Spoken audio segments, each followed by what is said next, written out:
Here's how to remove text from a video in CapCut.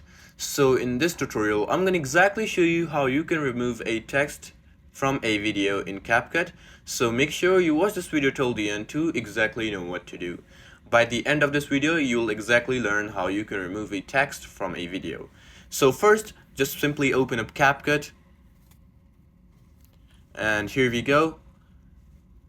Just gonna skip this ad real quick.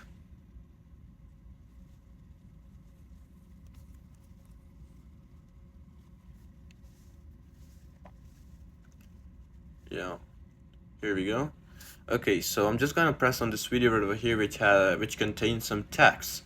So here, as you can see, that it's pretty easy and straightforward. You just simply need to press on the third option right next to audio, which is called text.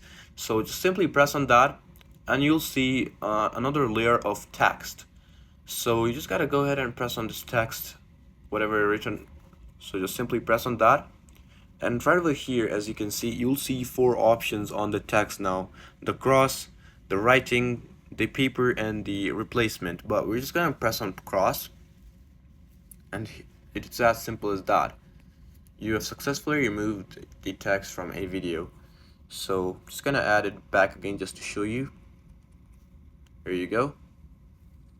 Now you need to go back, and you'll be right over here. You just need to press on text, and then press on the whatever you've wrote, and then cross. And yeah, this is as simple as that. And then you can just press export after that. But if I press export, it's just gonna show me another ad, and I don't want to waste your time. And yeah, this is basically it on how you can remove text from a video in CapCut. So I hope this video actually helped you out. Please do leave a like, drop a comment, and subscribe to this channel. I'll see you in the next one. Goodbye.